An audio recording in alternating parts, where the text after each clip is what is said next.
So, hello guys. I-report namin ngayon is chapter 8. So, punta na tayo sa Rizal, exiled to Dapitan. Jose Rizal returned to the Philippines on June 26, 1892, despite warnings and secure a pardon for his family.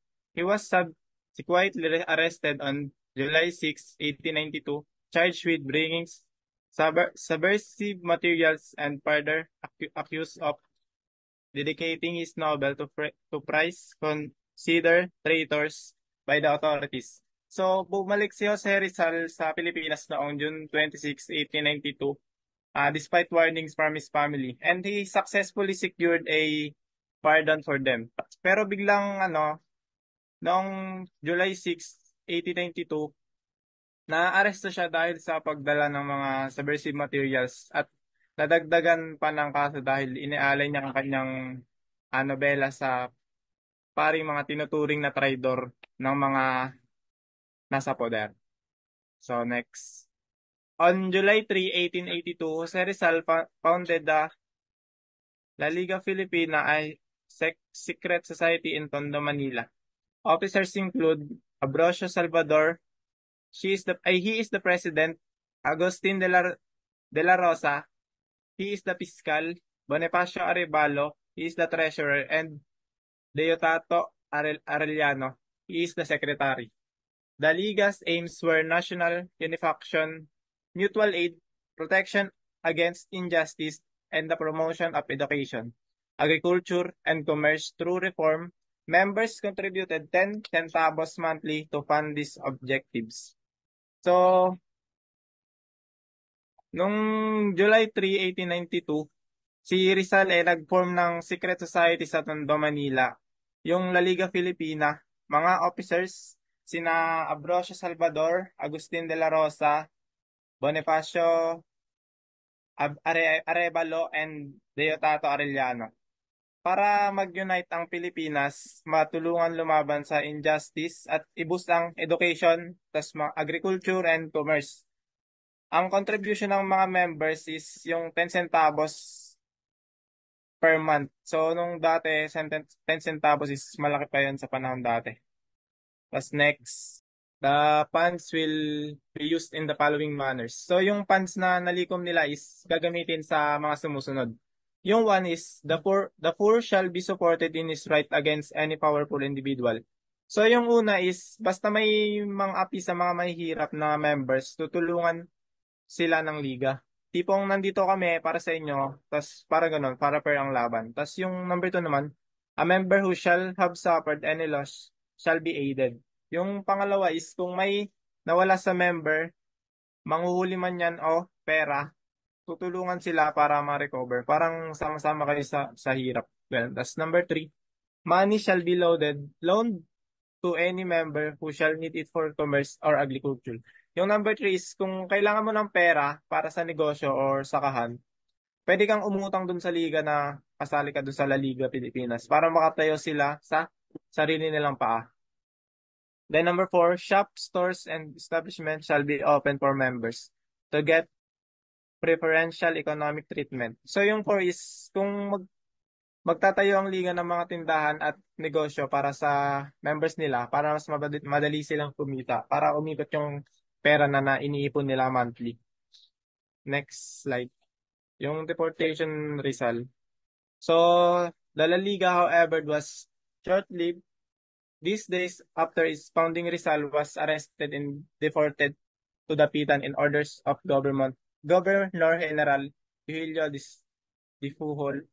So, yung La Liga is hindi siya nagtagal kasi si Rizal is nahuli siya sa pamamagitan ng order ni General Eugenio Des Fujol. Tapos yung reason kung bakit siya na-deport is yung number 1, book and article to Spain, and book and article to Spain and anti-Catholic and anti-friars. Number 2, bundle of handbills found in one of his package after his arrival in Manila, entitled Pobres Frailes, Sarcasticized and the Filipinos and religious orders. Number 3, El Filibusterismo was dictated to the Gombursa, whom the Spanish considered as traitors. Number 4, was pursuing the salvation of the Philippines through their separation from mother country, Spain. So yung apat na reason na to guys kung bakit siya dinefort papunta sa Dapitan. Next. Ito naman yung imprisonment of Rizal. Rizal was imprisoned at Fort Santiago before his exile in Dapitan on July 15, 1892 at 12:30 a.m. Rizal was brought under heavy guard to the steamer Cebu which has sailing for Dapitan. The steamer under Captain Delgras left Manila at 1 a.m. under cover of darkness. The steamer Cebu reached Dapitan at 7:30 p.m. on July 17, 1892. Rizal was handed to Captain Ricardo Carnicero, the Spanish commandant of Dapitan that same night. His 4 years of exile in Dapitan, 1892 to 1896, was marked by quiet but useful activities. So, nung July 15, 1892, si Rizal is na-imprison siya sa Fort Santiago. Dinala siya kay Ricardo Carnicero noong July 17, 1892, 7:30 p.m. Tas yun lang. Tas 4 years siya na-exile sa Dapitan. Tas namarkahan yun fight but nagamit naman yung mga activities. Yun lang. Next. Today, we're going to talk about a very interesting period in the life of our national hero, Dr. Jose Rizal. His exile in Dapitan. So Rizal showed his brilliance and dedication in so many ways. He turned his exile into an opportunity to contribute to the community. Una sa lahat, tignan natin ang kanyang ginawa bilang isang farmer mag-asaka. When Rizal arrived in Talisay, he purchased land, eventually reaching 70 hectares. He wasn't just a landowner, he was an innovator. Ipinakilala niya ang mga modernong paraan ng pagtatanim na kanyang natutunan sa Europa. He planted different crops like cacao, coffee, coconut, sugarcane, corn, and various fruit trees. Bukod sa pagtatanim, Rizal also ventured into business. Napansin niya na halos ang mga Chino ang kumokontrol sa kalakalan sa Dapitan. So, with his business partner Ramon Carrion, he engaged in copra and alpaca trading, pati na rin sa pangingisda. He wanted to empower the local community economically. He even helped the local fishermen by requesting a big fishing net and asking for skilled fishermen from Calamba to teach the Dapitanons better fishing techniques. He was all about improving their livelihood. Isa pang kamangha-manghang kontribusyon ni Rizal ay ang kanyang kaalaman sa engineering. Despite limited resources, he provided Dapitan with a functional water system. He cleverly directed a mountain stream several kilometers away to supply water to the town. The dam, pipes, and foundation were made from local materials like bricks, battles, stones, and old roof tiles. His skills solved basic needs of the community using what was available. He also worked on a lighting system using coconut oil lamps for the dark streets. Rizal was also a dedicated educator. He established a school for 16 young boys from prominent families. Instead of charging tuition, he had them participate in community projects like maintaining his garden. His curriculum was comprehensive. He taught them English and Spanish, geography, history, mathematics, industrial work, nature study, morals, and even gymnastics. He believed in holistic education, nurturing both their minds and bodies. Classes were held in a relaxed setting, with Rizal sitting in a hammock and students on a bamboo bench. As a scientist, Rizal made significant discoveries. 3 rare specimens were even named in his honor: the Rhacoporus rizali, a rare toad; Draco rizali, a flying dragon; and Apogamia rizali, a beetle. He also researched the medical properties of local plants and shared his knowledge with his patients. He even studied the nami, teaching the locals how to prepare it safely. Siyempre, hindi din makakalimutan ang kanyang profession bilang doktor. He practiced ophthalmology in Dapitan. He successfully operated on his mother's eye for the second and last time. He was also known for his skill and compassion, he charged his wealthy patients but offered free medical services to the poor. His reputation was an eye doctor spread, attracting patients from all over the country and even from Hong Kong. So, as we can see, Rizal's excel in Tapitan was far from a period of inactivity. He used his time and talents to contribute meaningfully to the community in various fields, from agriculture to business, engineering to education, and science to medicine. Rizal left a lasting impact on Tapitan. His achievements there demonstrate his unwavering spirit and his desire to serve his people, even in the face of adversity. So it reminds us that even in difficult circumstances, we can still find ways to make difference. Before he was brought back to the Philippines and imprisoned.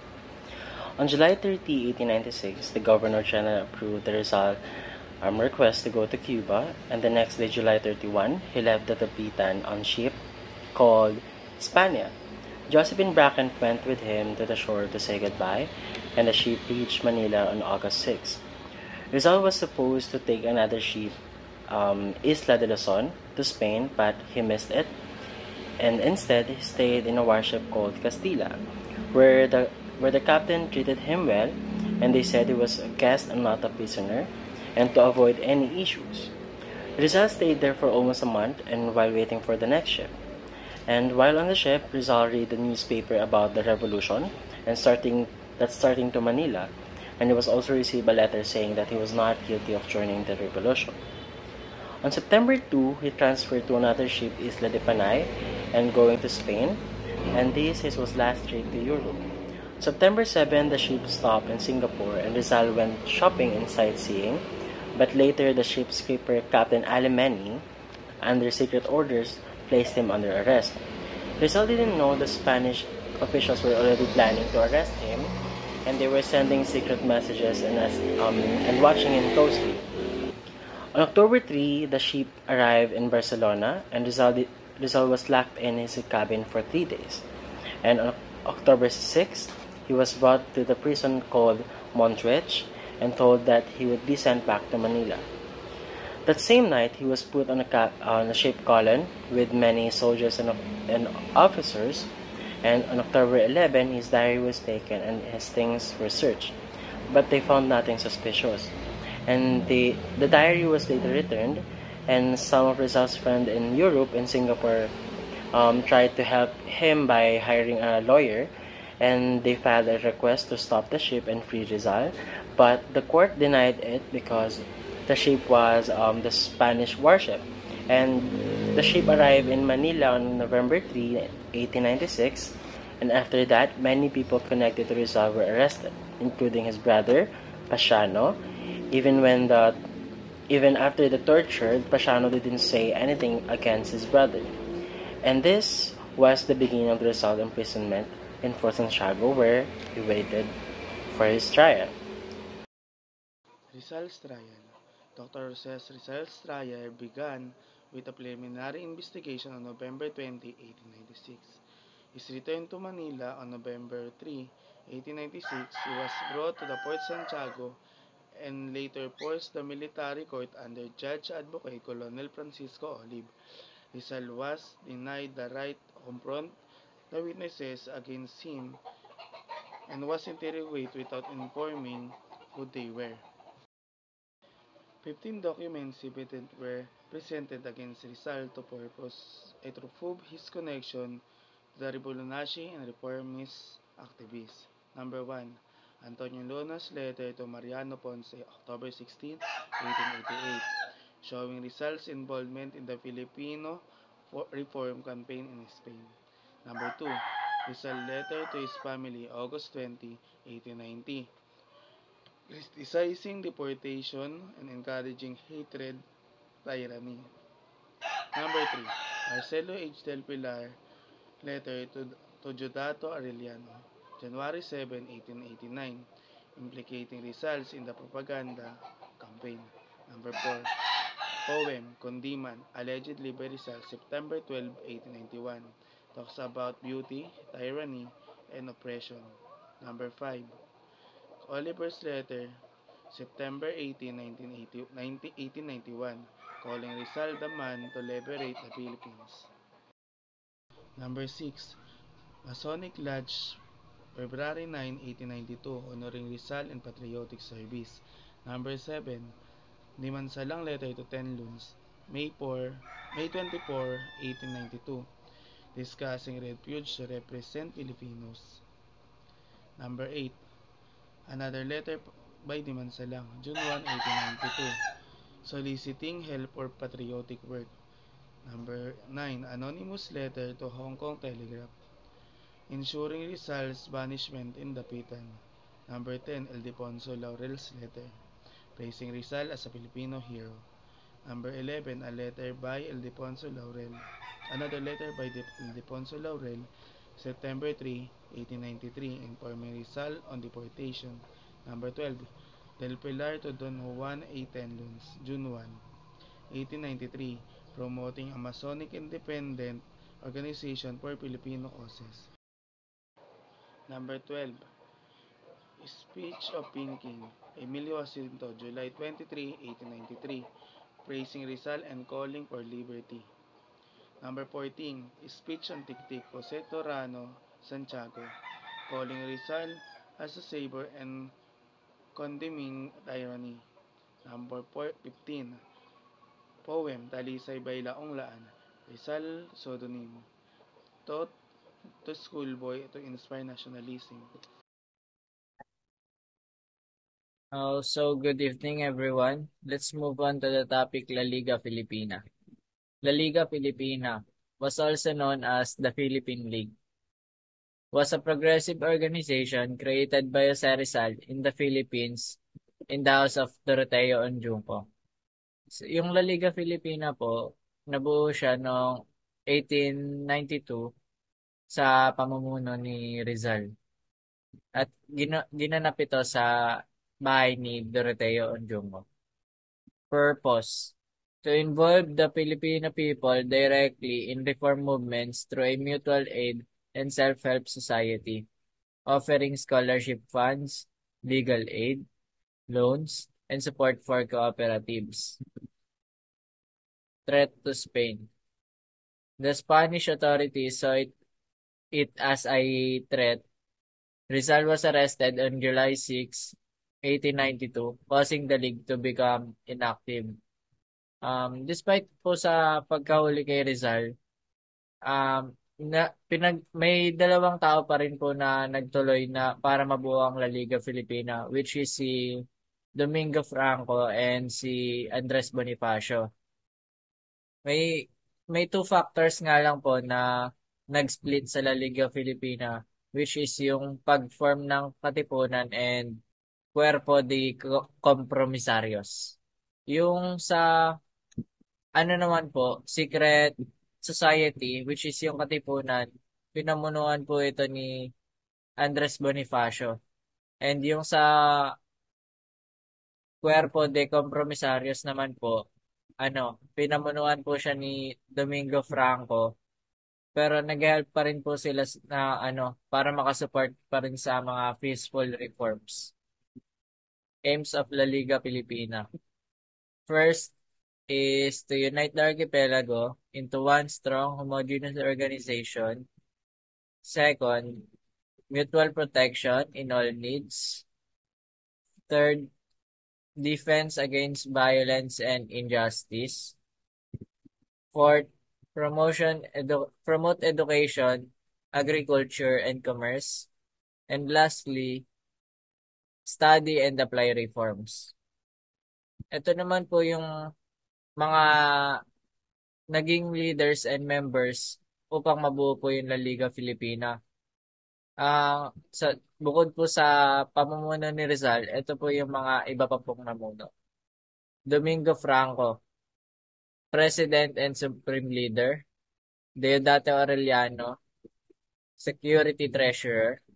Isidro Francisco as Fiscal.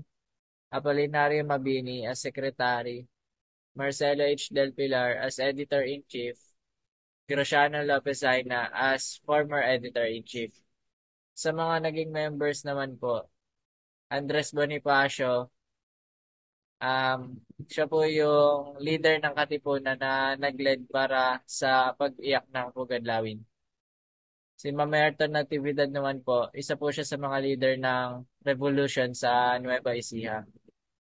Si Moises Salvador po, master po siya ng lodge ng mga Mason sa Balagtas. Si Numeriano Adriano, Chief Guard of Lodge sa Mason sa Balagtas. Same kay Moises Salvador. Ang pinagkaiba lang, master si Moises Salvador and si Numeriano Adriano ay Chief Guard. Jose A. Dizon, unmaster din po siya ng mga Mason, pero sa Taliban naman po, sila Moises sa Balagtas. Ambrosio Reanzares Bautista, isa po siyang war advisor sa First Philippine Republic Authority of the Philippine Declaration of Independence. Si Paulino Zamora ay si Timoteo Lanuza po. Siya yung nag-state ng disposed to dispel the Spanish friars in the Philippines noong 1889. Marcelino de Santos, leader and assistant of La Solidaridad. Paulino Zamora, master of lodge of the Mason in Luxong Procopio Bonifacio.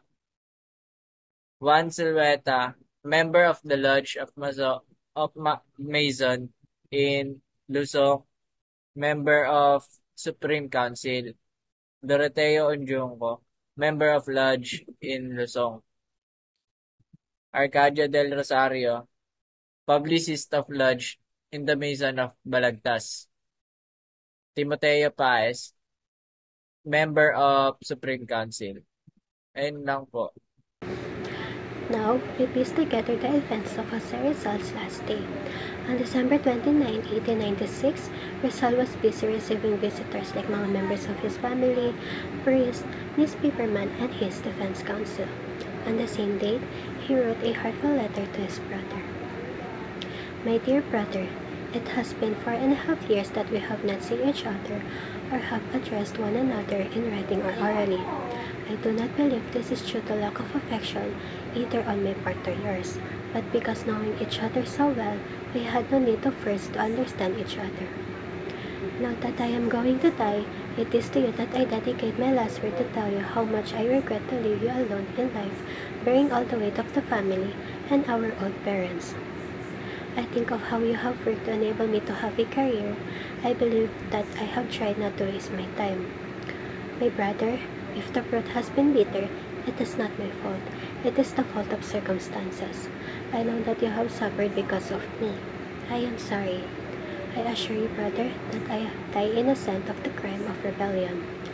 If my former writings have been able to contribute towards it, I should not deny it absolutely, but then I believe I expiated my past with my exile. Tell our father that I remember him. But how? I remember my whole childhood, his tenderness, and his love. Ask him to forgive me for the pain that I caused him unwillingly. Your brother, Jose Rizal. In this letter, pinapahayag ni Rizal ang paghihinayang sa pag-iwan sa kanyang kapatid at pamilya. Iginiit niyang wala siyang kasalanan sa rebellion at sinabing ang anumang masamang resulta ng kanyang ginawa ay dahil sa mga pangyayari. He also asked his brother to convey his love and request for forgiveness to their father. Rizal also wrote a separate letter to his family, which stated, "To my family, I ask for your forgiveness for the pain I caused you. But someday I shall have to die, and it is better to die now in the plenitude of my conscience. Give thanks to God that I may preserve my tranquility before my death. I die resigned, hoping that with my death you will be left in peace. It is better to die than to live in suffering. Console yourselves. I enjoin you to forgive one another the little vexation of life and live peace and harmony. Treat our old parents as you would like to be treated by your children later. Love them very much in my memory. Bury me in the ground, place a stone or cross over it. my name, the date of birth, and of my death, nothing more. If later you wish to fence in my grave, you can do so, but no anniversary celebration. I prefer Paang Bundok. Have pity on poor Jespin. This letter were all about him asking for forgiveness for the pain he have caused. At sinabi niyang mas mabuti mamatay ng malinis ang konsensya at umaasa siya ang kanyang kamatayan ay magdudulot ng kapayapaan sa kanila. On December 29, 1896, the day before his execution, ginugol ni Rizal ang malaking bahagi ng hapon mula 12 p.m. hanggang 3:30 p.m. na nag-iisa sa kanyang selda. During this time, he was engaged in writing what would become his final masterpiece, the poem Mi Ultimo Adios, or My Last Farewell. Rizal wrote this 14th stanza poem in his artistic handwriting on a very small piece of paper. In a remarkable act of foresight and secrecy, he then hid this precious piece of writing inside his alcohol stove.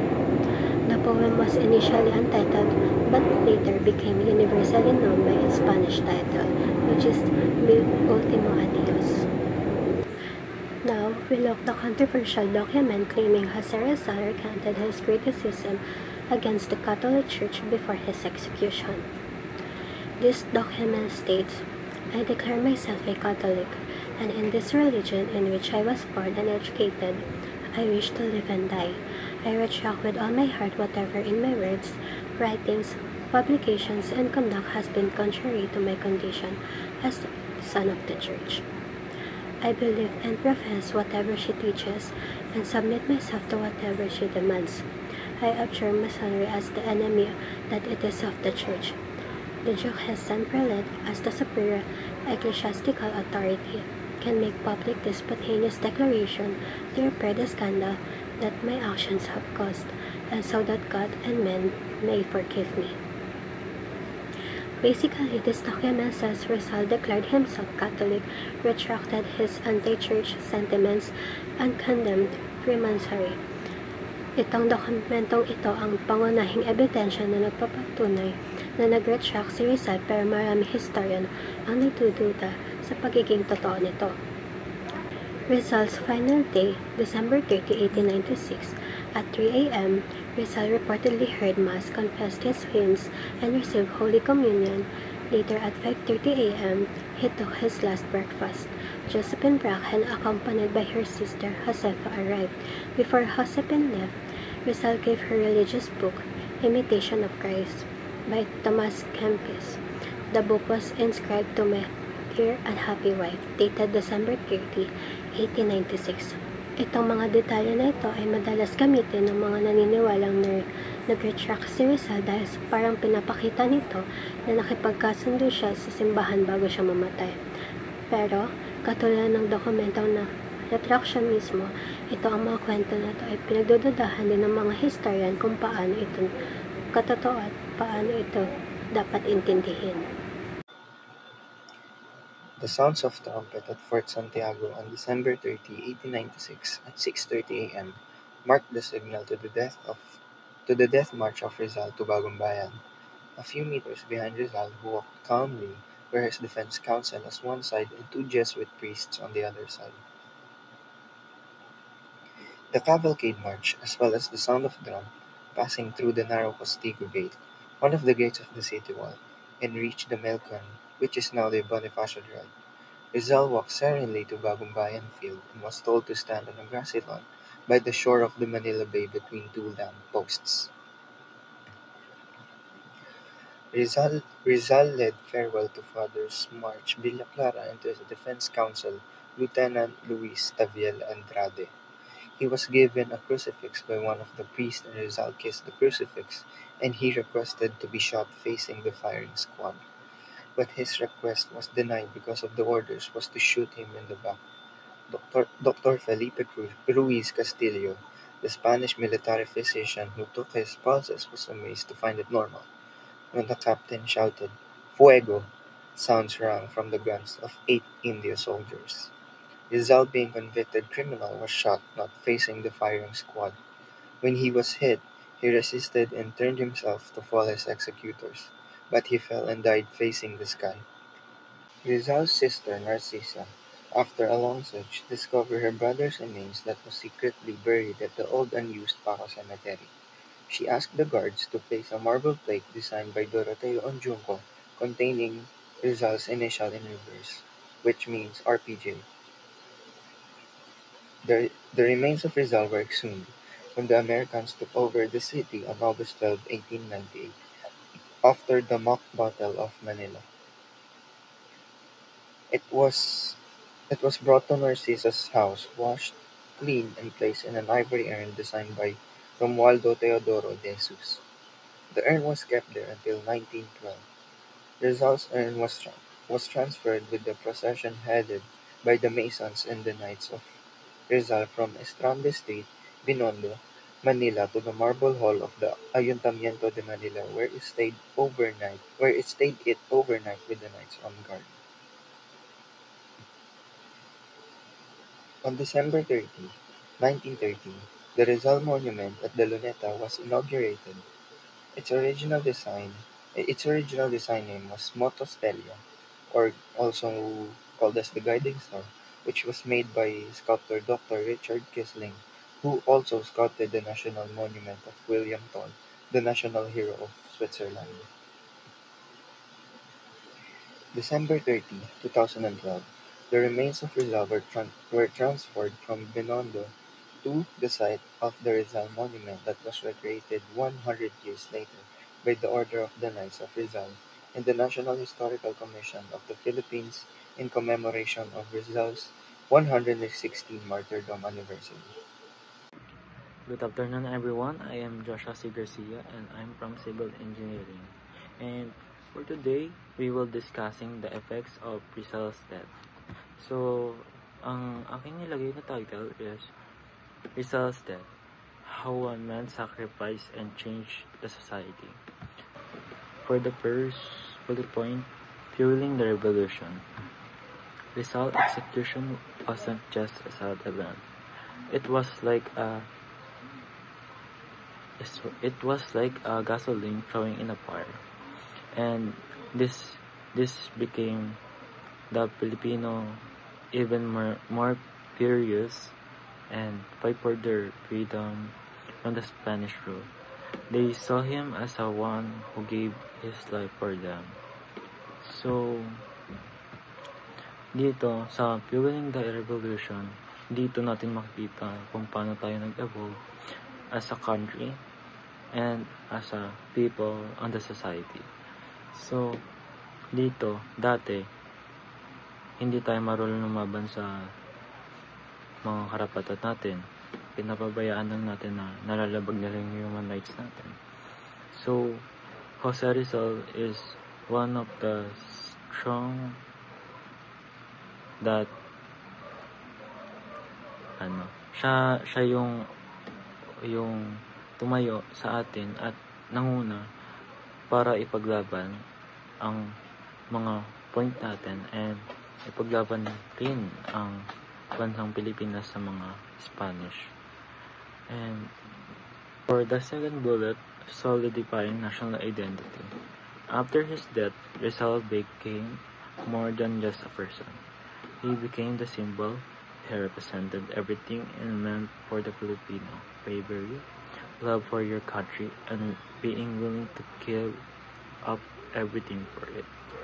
So, dito sa solidifying national identity, si Jose Rizal is naging symbol natin na dapat hindi tayo nagpapaapi sa ibang tao and dapat kaya nating tumayo sa sariling mga paa at malaman lahat ng ating karapatan, hindi lang pansarili kundi pang society. So dito hindi lang natin iniisip ang ating sarili, ngunit ang ating pati na rin ang ating bansa. And moving on, for the third bullet, catalyst for social change. Rizal's book already opened people's eyes to the problems in the Philippines. His death made those words and even more powerful and push people to demand change. Dito, yung mga nasulat na nobela ni Rizal and mga books is nagkaroon lalo ng fire dahil sa kanyang pagkamatay. Ang simbolo ng kanyang pagkamatay ay dahil sa marami siyang nalalaman at maraming punto ang kanyang mga sinulat. Kaya pinapatay siya ng mga Espanyol. So dito lalong nag-cope up ang mga Pilipino upang mas maging productive and mas dumagdag ang kanilang kaalaman sa nangyayari sa bansa natin by just reading the novel of Jose Rizal. And this is the last bullet point, long-term legacy. Rizal's sacrifice wasn't the end. It was just the beginning. It set the Philippines on the path to becoming its own country, and his story continued and inspired Filipino to this day. So, dito, nagkaroon tayo ng bayani, ng national hero, dahil sa kanyang kabayanihan na ginawan para sa ating bansa, and sa mga nakakakita na to in our current generation, dito, ito ay nagiging example na dapat hindi lang isipin ng pansarili, kundi pati ang ating society. So, dito, naging inspiration ng mga new generation si Jose Rizal. And ito yung nagpupush sa mga kabataan na dapat hindi lang tayo dito. And dapat hindi tayo nagte-take number minimum. Dapat nagagalit tayo sa mga tinatake advantage tayo. We deserve better and we deserve the best.